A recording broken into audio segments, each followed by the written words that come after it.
గురుభ్యో నమః. శ్రీమాత్రే నమః. మనం ఇప్పటి వరకు కార్తీక మాసం యొక్క వైభవం గురించి చెప్పుకున్నాము. మనకి ఋషులు త్యాగశీలులు కాబట్టే ఒక్కొక్క మాసానికి ఒక్కొక్క రకమైనటువంటి ఫలితాలని మనకు అనుగ్రహించి, అయ్యో మీరు జీవులు ఉద్ధరింపబడాలిరా అంటూ మనకి అనేక రకాలైనటువంటి క్రతువుల్ని ఆయా మాసాలలో చేసుకోమని మనకి అనుగ్రహించారు. నిజానికి మనకి ఋషులు ఇచ్చినటువంటి వాంగ్మయాన్ని కనుక మనం పరిశీలించినట్లయితే వారు ఏ మాసంలో ఏ దేవతామూర్తిని అర్చన చేయమన్నారో, ఏ ఏ మాసాలలో ఏ ఏ తిథులలో ఉపవాసాది కార్యక్రమాలు చేయమన్నారో కనుక చూస్తే అవి ఆరోగ్యానికి కూడా చాలా చక్కటి స్థితిని ఇచ్చేవే అయి ఉంటాయి. అంటే ఏంటి, మనం పెట్టుకున్నటువంటి ఆచార వ్యవహారాలన్నీ కూడా వైజ్ఞానికంగా కూడా నిరూపింపబడినవే, మన అభ్యున్నతికి కారకమైనటువంటివే. కాబట్టి ఇది సింగినాదం జీలకర్ర అని కొట్టివేయడానికి వీలు లేనటువంటి నగ్న సత్యాలు. కాబట్టి ఇప్పుడు మనము ఆధునిక యుగంలో ఉన్నాము. కార్తీక మాసం గురించి మీరు ఇంత చెప్పారు, కానీ ఇవన్నీ పాటించటం మన వల్ల అవుతుందా అనడానికి వీల్లేదు. తప్పకుండా మనం పాటించటమే కాదు, మన పక్కవారి చేత, మన ఎదురు వారి చేత, ఒక 10 మంది చేత అవి ఆచరించేటటువంటి సౌలభ్యాన్ని మనం వాళ్ళకి కల్పించాలి, ఆచరించేటట్టుగా మనం చెయ్యాలి. ఎందుకు, మన సనాతన ధర్మాన్ని నిలబెట్టుకోవడం అన్నది ఇది ఎవరి బాధ్యత కాదండోయ్, ఇది ప్రతి ఒక్కరి బాధ్యత. ప్రతి ఒక్కరము కూడా మన సనాతన ధర్మాన్ని నిలబెట్టడంలో నేను ఒక అడుగు వేస్తాను, నేను ఒక చెయ్యి కలుపుతాను అంటూ, నేను సైతం అంటూ మనందరం కనుక చెయ్యి కలుపుతూ మన సనాతన ధర్మాన్ని నిలబెట్టుకునే దిశగా కనుక మనం ముందుకు అడుగులు వేస్తే తప్పకుండా ఇది వరకటి మన సనాతన ధర్మము అంతే చక్కగా ముందు తరాలకి కూడా అందజేయబడుతుంది. అలా కాకుండా ఎవరికి వారు ఈ ఆధునిక కాలంలో ఇవన్నీ సాధ్యమైనటువంటి విషయమేనా అండి? సింగినాదం జీలకర్ర అంటూ కొట్టి పారేయకూడదు. మరి ఈ కార్తీక మాసం తర్వాత వచ్చేటటువంటి మాసం మార్గశిర మాసం. కానీ నిజానికి ఈ మార్గశిర మాసాన్ని శాస్త్ర పరిభాషలో మార్గశీర్ష మాసము అని అంటారు. అంటే మార్గశీర్ష మాసము అంటే మాసాలన్నిటికీ కూడా శీర్షమైనటువంటిది, అగ్రగణ్యమైనటువంటిది అన్నటువంటి విషయాన్ని తెలియచేయటానికే దీన్ని మార్గశీర్ష మాసము అని అంటారు. ఈ మార్గశీర్ష మాసంలో కూడా మనకి అనేక రకాలైనటువంటి శుభ తిథులు ఉంటాయండి. పైగా ఈ మార్గశిర మాసం వచ్చేసరికి ఏంటి, చలి వణుకు పెరిగిపోతూ ఉంటుంది, చలి పెరిగిపోతూ ఉంటుంది. మనకి ఒకానొక నానుడి ఏంటంటే, చలి మంటల్లో మనం పడ్డప్పటికీ కూడా ఆ చలిని తట్టుకోవడం సాధ్యమయ్యేటటువంటి విషయం కాదు. అంటే రాను రాను వాతావరణ కాలుష్యం పెరిగిపోయేసరికి అంతటి చలి ఉండట్లేదనే చెప్పవచ్చు. అంటే చక్కటి సహజమైనటువంటి చలి ఉండట్లేదని చెప్పవచ్చు. కాలుష్యానికి సంబంధించినటువంటి విధానంలో మనం చలిని పొందుతున్నామే కానీ సహజంగా ప్రకృతి సిద్ధంగా వచ్చేటటువంటి చలిని తట్టుకోవడం సాధ్యమయ్యేటటువంటి విషయం కాదు. మరి అంత చల్లగా ఉంటుంది. కాబట్టి ఈ మార్గశీర్ష మాసంలో మన ఆరోగ్యం కోసం మనకి పెద్దలు ఏం చేశారు, అనేక తిథులని అనుగ్రహించటమే కాకుండా మనకి ఈ మార్గశీర్ష మాసంలోనే ధనుర్మాసం మొదలవుతుంది. ఈ మార్గశీర్ష మాసంలో వచ్చేటటువంటి శుక్లపక్ష పాడ్యమి నాడు కనుక మనము ఒక నదీ స్నానం ఆచరించామనుకోండి, అనేక కోట్ల తీర్థాలలో మనం స్నానం ఆచరించినట్లే లెక్క. పైగా ఈ మార్గశీర్ష మాసంలో మనం ఏంటి, శివ కేశవులకి భేదం లేకుండా మనము ఆరాధన చేస్తాము. ఇక శివుణ్ణి ఆరాధన చేస్తాము, ఈ విష్ణుమూర్తిని కూడా ఆరాధన చేస్తాం. ప్రత్యేకంగా ఈ ధనుర్మాసం ప్రారంభం కాగానే మనందరం కూడా ఏం చేస్తాము, ఆ యొక్క వైకుంఠనాథుడైనటువంటి ఆ విష్ణుమూర్తిని వైష్ణవాలయాలలో అందరూ కూడా తిరుప్పావై అనేటటువంటి పూజతోటి, అంటే గోదాదేవి ఏ రకంగా ఆ యొక్క కృష్ణ పరమాత్మని చేరుకోవడానికి ఒక్కొక్క రోజు ఒక్కొక్క పాశురాన్ని చెబుతూ ఏ రకంగా గోపికలని నిద్రలేపి తనతో ఆ కృష్ణ పరమాత్మని చేరుకొని కాత్యాయని వ్రతాన్ని ఆచరించి ఆ పరబ్రహ్మాన్ని చేరుకోవటానికి గోదాదేవి ఏ రకంగా అయితే సంకల్పం చేసిందో మనం కూడా ఏం చెయ్యాలి, ఈ ధనుర్మాసంలో ఆ పరమాత్మని మనం చేరుకోవటానికి ఒక్కొక్క అడుగు ముందుకు వెయ్యాలండి. ఈ ధనుర్ సంక్రమణం అంటే ఏంటి, సూర్య భగవానుడు ధనుర్రాశిలో ప్రవేశిస్తాడు కాబట్టి దీన్ని ధనుర్మాసము అని అంటారు. ఈ ధనుర్మాసం అంతా కూడా విష్ణుమూర్తికి చాలా ప్రీతికరమైనటువంటి మాసంగా మనకి శాస్త్రాలు చెప్తున్నాయి. ఈ ధనుర్మాసంలో మనం చేసేటటువంటి మొదటి పని ఏంటి? నెల పట్టటం అనేసి తెలుగునాట ఆడపడుచులందరూ ఏం చేస్తారు?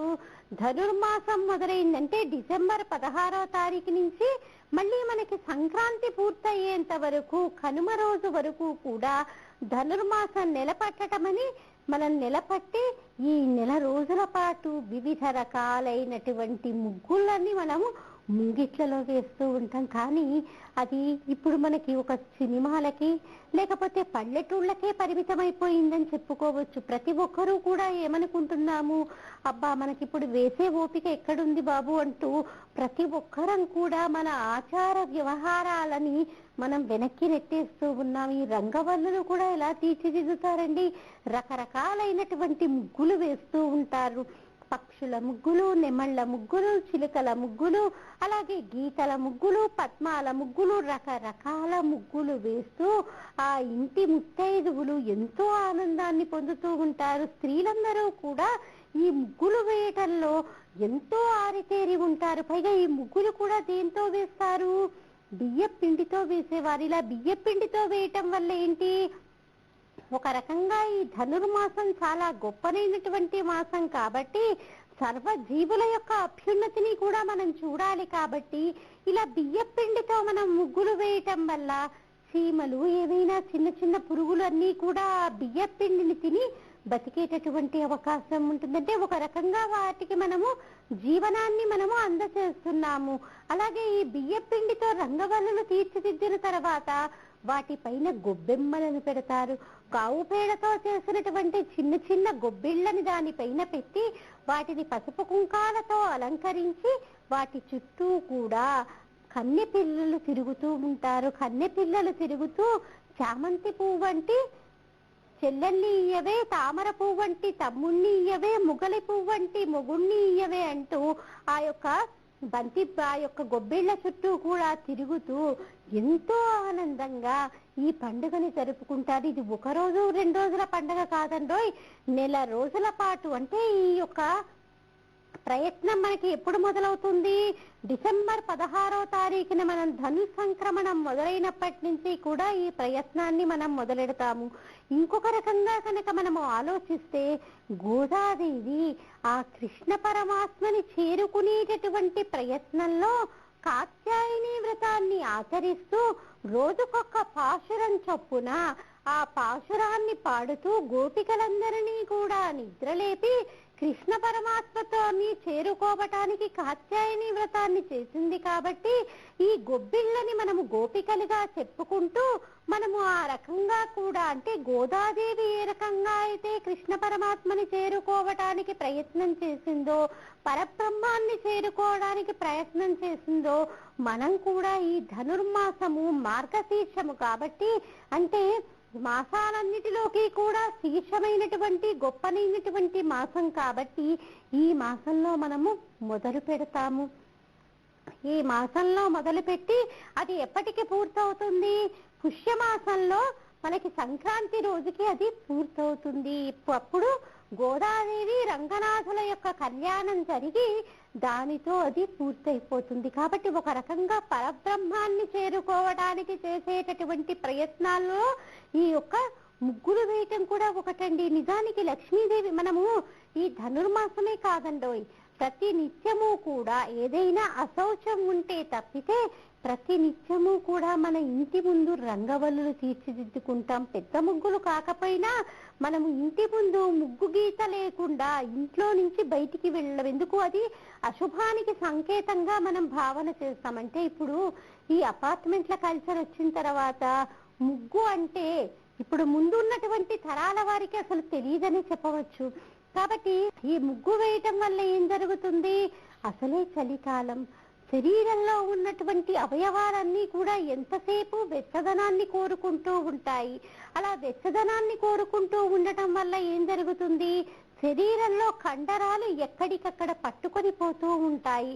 మరి ఇంట్లో ఆడవాళ్ళకి ఇప్పుడంటే వాషింగ్ మిషన్లు వచ్చాయి, మనం ఇంట్లో పని మనుషులు ఉన్నారు, మనం ఏ పని చేయకుండా మన కన్న సన్నులలో అన్ని పనులు జరిగిపోతూ ఉంటాయి. కానీ ఇదివరకు అలా కాదు, ఇంటి పని మొత్తము కూడా ఇంటి ఇల్లాలే చూసుకునేవారు. మరి వారి శారీరక స్థితి ఎలా? ఈ చలికాలానికి తట్టుకునేటట్టుగా ఉండాలి కదా. అందుకని తెల్లవారుజామున నిద్రలేసి ఇంటి ముందు కల్లాపి చల్లి చక్కగా పేడతో, ఆవు పేడతో చక్కగా కల్లాపి చల్లి ఆ సువాసనలంతా కూడా ఇంటి చుట్టూ చేరుతూ ఉండగా పెద్ద పెద్ద రంగవల్లులు వంగి వేయటం వల్ల ఏం జరుగుతుంది? కండరాల యొక్క శక్తి గట్టి పడుతుంది. అంటే శరీరం ఎటువైపు అయితే అటువైపు చక్కగా వంగగలుగుతుంది. ఈ నడుం పట్టేసుకోవటాలు, చేతులు పట్టేసుకోవటాలు, కాళ్ళు పట్టేసుకోవటాలు లేకుండా మన శరీరం మన మాట వింటుంది. ఇప్పుడు చూడండి, మన శరీరం మన మాటే వినకుండా తయారైతోంది. ఎందుకు?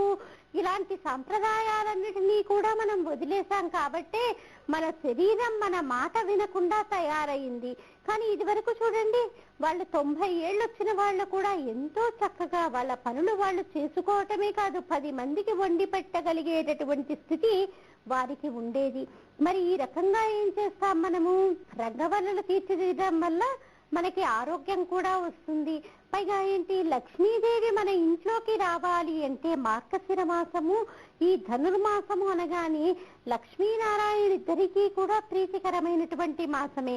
కాబట్టి ఈ మాసంలో లక్ష్మీదేవిని మన ఇంటిలోకి ఆహ్వానం పెడుతున్నాం కాబట్టి పెద్ద పెద్ద రంగవల్లులతో ఆ తల్లిని మనం మన ఇంట్లోకి రమ్మనమని ఆవిడని పిలుస్తున్నట్టు లెక్క.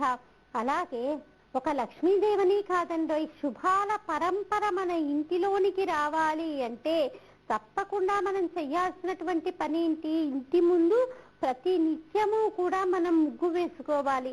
మన ఈ అవకాశాన్ని బట్టి, ఇప్పుడు మనకి అపార్ట్మెంట్ కల్చర్ వచ్చింది, మీరు ముగ్గేసేసుకోమన్నారు కానివ్వండి, ఎక్కడ కుదురుతుంది అని అనుకునేటటువంటి సందేహం ఉంటుంది. అలాంటి వారు ఒక చాక్పీస్ తీసుకుని అసలంటూ మన సంస్కృతి సాంప్రదాయాలని మర్చిపోకుండా దాన్ని విడవకుండా మనము ఆచరిస్తూ మన పిల్లల చేత ఆచరింప చెయ్యాలి అంటే ఒక చాక్పీస్ తోటో, ఒక శుద్ధ ముక్కతోటో మనం ఇంటి ముందు రంగవల్లులు వేసుకోవచ్చు. చిన్న ముగ్గే, ఏదో ఒక పద్మం ముగ్గో, ఒక తామర పువ్వో, ఒక చిన్న బొమ్మ ఏదో ఒకటి వేసుకొని మన ఇంటి ముందు ఆ లక్ష్మీదేవిని ఇంట్లోకి రమ్మని ఆహ్వానం పెట్టవచ్చు. మరి ఈ రకంగా రంగవల్లులు తీర్చిదిద్దటం అన్నది మనము ఎప్పటి వరకు చేస్తాము? కనుమ వరకు చేస్తాం. సంక్రాంతి రోజు ఏం చేస్తాము?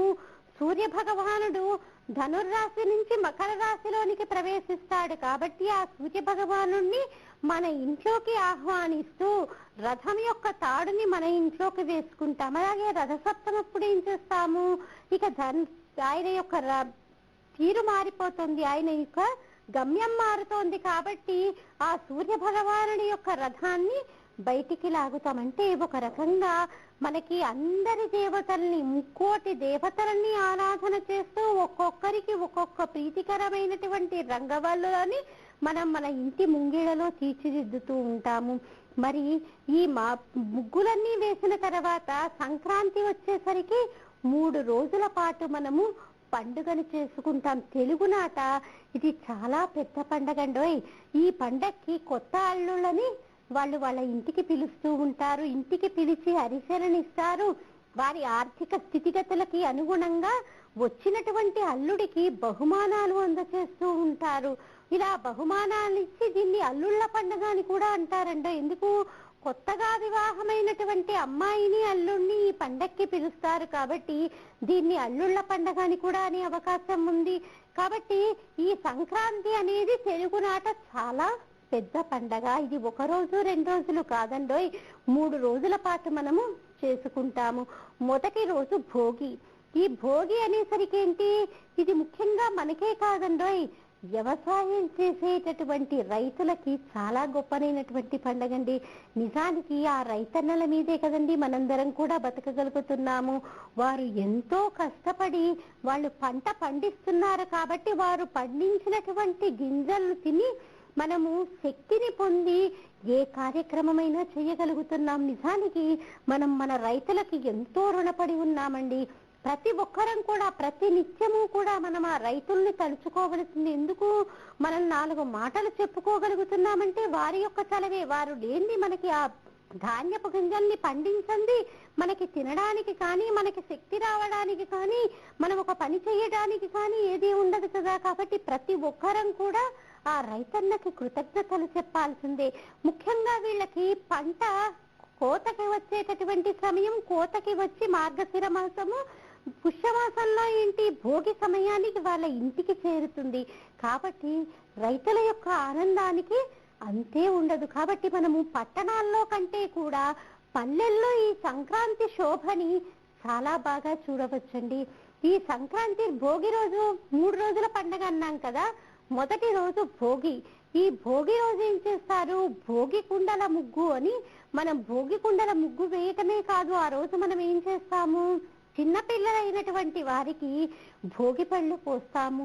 ఇలా భోగి పళ్ళు పోసేటప్పుడు అందులో ఏమేమి కలుపుతాము, బంతి పూలు కలుపుతాము, చెరకు గడలు కలుపుతాము, రేగు పళ్ళు కలుపుతాము, కొన్ని చిల్లర దిలుసులు కలుపుతాము, చామంతి పూలు కలిపి పెద్దలైనటువంటి వారందరూ కూడా ఈ పిల్లల చుట్టూ కూడా తిప్పి ఆ పిల్లల మీద పోస్తూ ఉంటారు. కారణం ఏంటి, ఈ యొక్క భానుడి యొక్క అంటే సూర్య భగవానుడి యొక్క సంక్రమణం జరిగినప్పుడు అనేక రకాలైనటువంటి అంటువ్యాధులు ప్రబలుతూ ఉంటాయంటే చలి తీవ్రత అయి ఉండొచ్చు, మళ్ళీ కొంతకాలానికి చలి ఎండ తీవ్రత అయి ఉండొచ్చు. అంటే సూర్య భగవానుడి యొక్క గమనం మారినప్పుడల్లా కూడా అనేక రకాలైనటువంటి రుగ్మతలు ప్రబలుతూ ఉంటాయి. అలాంటి రుగ్మతల బారిన పిల్లలు పడకుండా ఔషధీకృతమైనటువంటి ఈ చెరుకు గడలు, అలాగే ఈ రేగుపళ్ళు, చిల్లర డబ్బులు, బంతి పూలు, చామంతి పూలతో కూడినటువంటివి వారి చుట్టూ తిప్పి ఇలా పొయ్యటం వల్ల ఏం జరుగుతుంది, వారికి ఎటువంటి దృష్టిపాతము లేకుండా, అంటే వారికి ఎటువంటి దృష్టి దోషము లేకుండా ఆ పిల్లలు రక్షింపబడతారు. అందుకే మనం ఏం చేస్తాము, భోగి రోజు పిల్లలకి భోగి పళ్ళు పోస్తాము. మరి సంక్రాంతి పెద్ద పండగని ఏం చేస్తాము, ఆ రోజు పైగా ఏంటి, భోగి రోజు పొంగలి వండుకుంటాం. పొంగలి ఎందుకు వండుకుంటాము, ఆ రోజే కొత్త బియ్యం వస్తాయి కాబట్టి రైతులందరూ కూడా ఏం చేస్తారు, ఆ రోజు కొత్తగా పండినటువంటి బియ్యాన్ని పొంగలి కుండల్లో వండి భగవద్ నివేదన చేసి వారి చుట్టుపక్కల వాళ్ళందరికీ కూడా పంచుకుంటారు. ఎందుకు, వారికి ఆనందం, మేము ఇంత భూమిలో ఇంత ధాన్యాన్ని పండించామన్నటువంటి ఆనందంతో వారు ఈ యొక్క పొంగలిని వండుతారు. ఈ సంక్రాంతి పండగ రోజు చక్కగా పితృదేవతలకి తర్పణాలు వదలటం, అలాగే ఇంటికి వచ్చినటువంటి కొత్త అల్లుడు ఉన్నాడు అనుకోండి, అల్లుడు లేకపోతే బంధువర్గము లేకపోతే స్నేహితుడు ఎవరైతే మన చుట్టుపక్కల ఉన్నారో, ఎవరైతే మన హితాన్ని కోరుకుంటూ ఉంటారో వారందరూ కూడా మనకి స్నేహితులే కదా. వారందరికీ కూడా ఏం చేస్తాం, మనము చక్కటి మధురమైనటువంటి పదార్థాలని వండి పెడతాం. ముఖ్యంగా ఈ కాలంలో మనం చేసుకునేది ఏంటి, ఈ పండక్కి ముఖ్యంగా చేసుకునేది అరిసెలు చేసుకుంటాం. అరిసెలు ఎందుకు చేసుకుంటాము, అది శరీరంలో వేడిని పుట్టిస్తుంది. శరీరంలో వేడిని పుట్టించి ధాతు పుష్టిని కలిగిస్తుంది. ఈ సంక్రాంతి పండగ మంచి చలికాలంలో వస్తుంది కదండి, మరి శరీరంలో వేడి అన్నది సన్నగిల్లిపోతూ ఉంటుంది. అందుకని మనం ఏం చేస్తాము, మనం తినేటటువంటి వండేటటువంటి పదార్థాల్లో కూడా మాసానికి అనుగుణంగా కూడా మనం ఏమేమి తినాలో కూడా మనం చేస్తూ ఉంటే మన ఆరోగ్యం చాలా చక్కగా ఉంటుందండి. అరిసె తప్పకుండా తినాలి అనడానికి కారణం ఏంటి, అది మనకి శరీరంలో వాతాన్ని పెంచేస్తుంది, వేడిని పెంచుతుంది. ఇంత చల్లగా ఉన్నటువంటి వాతావరణంలో మన శరీరానికి కొంచెం శక్తి అవసరమే. పైగా అరిసెల్ని ఎలా తయారు చేస్తాము, బియ్యపిండి, అది కూడా పచ్చి బియ్యపిండి, బెల్లం పాకము, కొంతమంది బాగా నువ్వులు వేస్తారు. ఇవన్నీ కూడా వేడిని తగల్చటమే కాకుండా ఎముకకి పుష్టిని అందచేస్తాయి. కాబట్టి తప్పకుండా ఈ యొక్క సంక్రాంతి పండగకి మటుకు అందరం కూడా తలా ఒక అరిసె అన్నా తినమని పెద్దలు చెప్పడానికి కారణం అదే. మనకు ధాతు పుష్టి కలగడం కోసం ఈ యొక్క అరిసెల్ని తింటాము. అలాగే కొత్త బట్టలు ధరిస్తారు చాలా మటుకు. ఎందుకు, రైతులకి ఇది నిజానికి చాలా గొప్పనైనటువంటి పండుగ కాబట్టి, వారు కోరుకున్నంత ధాన్యం పండింది కాబట్టి ఎంతో ఆనందంగా వారు కొత్త బట్టలు కొనుక్కొని ఈ పండగ రోజు ఆనందాన్ని అనుభవిస్తారు. అలాగే కొన్ని ప్రాంతాల్లో ఏంటి, గాలిపటాలు ఎగరవేసేటటువంటి నైజం ఉంటుంది. నిజానికి చూడండి, ఈ గాలిపటాలు ఎగరవేసేటప్పుడు చిన్న పెద్ద తారతమ్యం ఉండదు, మిత్రుల శత్రువుల అన్నటువంటి భేదభావం ఉండదు. అందరం కూడా కలిసిపోయి ఎంతో ఆనందంగా ఈ యొక్క గాలిపటాలు ఎగరేస్తూ ఉంటాం. అంటే సామాజిక పరంగా ఆలోచించినట్లయితే ఈ గాలిపటాలు ఎగరవేయటం వల్ల సమాజంలో మిత్రభావాన్ని పెంచటానికి అలాగే మనం గాలిపటం చూడండి, దాన్ని చాలా వరకు పైకి వదిలేస్తూ ఉంటాం, దారాన్ని చాలా పైకి వదిలేసిన తర్వాత మెల్లిగా కిందికి దించుతాం. అంటే ఏంటి, నువ్వు ఎంత ఎత్తుకు ఎదిగినప్పటికీ కూడా నువ్వు కింద ఉన్నటువంటి మెట్టుని నువ్వు గుర్తు చేసుకో. ఎప్పుడైతే అది గుర్తు చేసుకుంటూ ఉన్నావో సమాజంలో నీ యొక్క స్థానము గౌరవప్రదంగా అలాగే ఉంటుంది. అంటే అహంకారాన్ని పొందకుండా, విర్రవీగకుండా నువ్వు సమాజంలో ఒక స్థాయిలో ఉండగలుగుతావని చెప్పటానికి, అలాగే సామాజిక పరంగా అందరి మధ్య కూడా శత్రుత్వం లేకుండా మిత్రుత్వం పొందటానికి కూడా ఈ గాలిపటాలు అనేవి దోహదపడతాయి. శాస్త్రీయమైనటువంటి దృక్పథం లేకపోయినప్పటికీ కూడా సామాజిక పరమైనటువంటి దృక్పథము ఇందులో ఎంతో దాగుకొని ఉంది. కాబట్టి ఇలా గాలిపటాలు ఎగరేస్తూ పిల్లలు పెద్దలు వయసుతో తారతమ్యం లేకుండా, ఆడామగా తేడా లేకుండా ఎంతో ఉల్లాసంగా ఈ గాలిపటాలు ఎగరవేసుకుంటారు. ఇక మర్నాడు కనుమ పండుగ అండోయ్. ఇప్పటి వరకు చూడండి, మనం చేసుకునేటటువంటి పండుగలు, మనం తయారు చేసుకునేటటువంటి పిండి పదార్థాలు వీటితోటే సరిపోతుంది మనకి ఏ పండుగ చూసినప్పటికీ. కానీ మనందరం కూడా ఆధారపడి ఉంది వేటిపైన, ఇటు మొక్కలపైన ఇటు జంతువులపైన ఆధారపడి ఉన్నాము. మరి ఇలా మొక్కలపైన జంతువులపైన ఆధారపడి ఉన్నటువంటి వాళ్ళము వాటిని ఏనాడైనా పూజిస్తున్నామా? కొన్ని సందర్భాలలో తప్పితే. కానీ భోగి సంక్రాంతి తర్వాత కనుమ పండగ ప్రత్యేకంగా మనము ఈ జంతువులను పూజించడం కోసమే చేస్తూ ఉంటాము. ఈ రోజు ఏం చేస్తాము, చక్కగా ఎవరెవరి ఇళ్లల్లో అయితే పాడి ఉంటుందో, ఎవరెవరి ఇళ్లల్లో అయితే జంతువులను పెంచుతూ ఉంటారో వాటన్నిటినీ కూడా శుభ్రంగా కడిగి వాటి కొమ్ములకి కూడా, అంటే వాటికి కూడా ఏదో ఒక అలంకారం ఉండాలి కదా, వాటి కొమ్ములకి కూడా చక్కగా అలంకరించి వాటి ప్రీతి కోసము వాటికి, అంటే ఏ జంతువుకి ఏదైతే ఇష్టమో అవన్నీ కూడా వాటికి నివేదన చేసి వాటిని కూడా ఆనందపరుస్తాము. నిజానికి మనకి ఋషులు ఇచ్చినటువంటి ఈ పండగల్లో మనం ఒక్కళ్ళమే హాయిగా తృప్తిగా ఉండడమే కాదు, సమాజంలో ఉన్నటువంటి ప్రతి జీవి కూడా ఆనందదాయకంగా ఉండాలి అన్నటువంటి విషయాన్ని మనకి అనేక సందర్భాలలో మన ఋషులు తెలియచేశారు. ఈ రకంగా కనుమ రోజు ఏం చేస్తాము, ఆవులని గేదెలని మనము చక్కగా పూజిస్తాము, వాటికి కుడితిని ఏర్పాటు చేస్తాము. ముఖ్యంగా వాటికి మినుములతో కూడినటువంటి పదార్థాలని వండి వాటికి పెడతాము. మినుము కూడా ఏంటి, శరీరం గట్టిపడడానికి చాలా దోహదపడుతుంది. కాబట్టి ఆ రోజు మినుముతో చేసినటువంటి పదార్థాలని వండి వాటికి నివేదన పెడతాము. పైగా ఈ సంక్రాంతి ధనుర్మాసం మొదలవ్వగానే ఏంటి, మన ఇంటి ముందుకి హరిదాసుల వారు వస్తూ ఉంటారు. ఈ హరిదాసుల వారిని వీళ్ళని చూడాలంటే మన పట్టణాల్లో కాదు కానివ్వండి, పల్లెటూళ్ళలోనే చూడాలి. ఇలా ఈ హరిదాసులు వచ్చి చక్కటి సంకీర్తనలు పాడుతూ మన ఇండ్ల ముందుకు వచ్చి హరి ఓం అంటూ మనం ఇచ్చేటటువంటి పదార్థాలను తీసుకుని వెళ్తూ ఉంటారు. అలాగే గంగిరెద్దుల వాళ్ళు వస్తుంటారు. ఈ గంగిరెద్దుల వాళ్ళు కూడా వచ్చినప్పుడు మనకి తోచినటువంటి సహాయం, మనకి తోచినటువంటిది ఆర్థికంగా తీయటమే కాకుండా వాటికి ఏదైనా కప్పటానికి దుప్పటి లాంటిది ఇవ్వాలి. ఎందుకు, ఈ చలి పెరుగుతూ ఉన్నటువంటి సమయంలో దుప్పట్లు కంబళ్ళు దానం చేస్తే కూడా చాలా గొప్ప స్థితి కలుగుతుందండి. ఆ చేసినటువంటి దానము ద్విగుణీకృతం అవుతుంది. కాబట్టి గంగిరెద్దుల వాళ్ళు వస్తారు, వాళ్ళకి తోచినటువంటి గీతాన్ని వారు ఆలాపన చేస్తూ ఉంటారు సన్నాయితోటి. నిజానికి మనకి ఇది తలుచుకుంటుంటేనే ఎంత ఆనందంగా ఉందండి. మన ఇంటి ముందుకి చక్కగా తీర్చిదిద్దినటువంటి రంగవల్లుల మీద హరిదాసు గారు వచ్చి కూర్చున్నట్టు, మనం వారికి బియ్యం ఇస్తున్నట్టు, తర్వాత దక్షిణతో కూడినటువంటి బియ్యం ఇస్తున్నట్టు మనం భావన చేస్తేనే ఇంత ఆనందంగా ఉంది. నిజానికి ఇవన్నీ జరుగుతూ ఉంటే చూసేటటువంటి వాళ్ళకి ఇంకెంత ఆనందంగా ఉంటుంది అంటే, ప్రతి ఒక్కరి మధ్య కూడా స్నేహభావాన్ని పెంచటంలో ఈ పండుగ మనకి ఎంతో తోడ్పడుతుంది.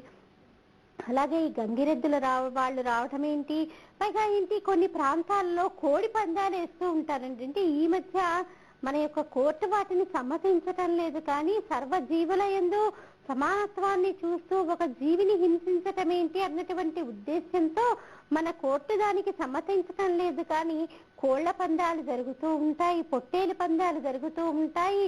ఇలా జరిగినప్పుడు అవి చూడడానికి మనకి ఓహో వీటికి కూడా ఎంత పౌరుషం ఉందో అన్నటువంటి భావన చూసేటటువంటి వారి ప్రతి ఒక్కరి మనసులో కలిగి తీరుతుంది. అంత ప్రాశస్త్యమైనటువంటివి మన తెలుగునాట జరుపుకునేటటువంటి పెద్ద పండగల్లో ఒకటైనటువంటి ఈ భోగి, సంక్రాంతి, కనుమ పండగలు.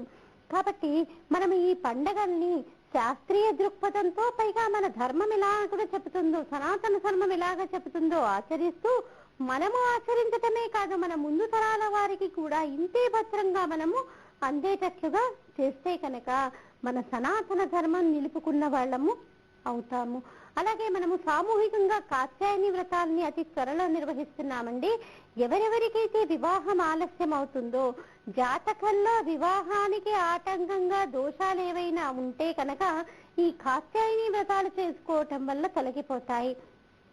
ఈ కాత్యాయని వ్రతం నందు చేసుకోవటానికి ఆసక్తి ఉన్నటువంటి వారు సంప్రదించాల్సినటువంటి మా టెలిఫోన్ నెంబర్ 8125126111ని సంప్రదించగలరు. అలాగే మేము సామూహికంగా లక్షవర్తి నోముని ప్రసిద్ధ పుణ్యక్షేత్రమైనటువంటి అన్నవరంలో మాఘమాసంలో పౌర్ణమి ఫిబ్రవరి 10, 11 తేదీల్లో నిర్వహిస్తున్నామండి. ఈ లక్షవర్తి నోము ప్రతి స్త్రీ కూడా ఆచరించాలి.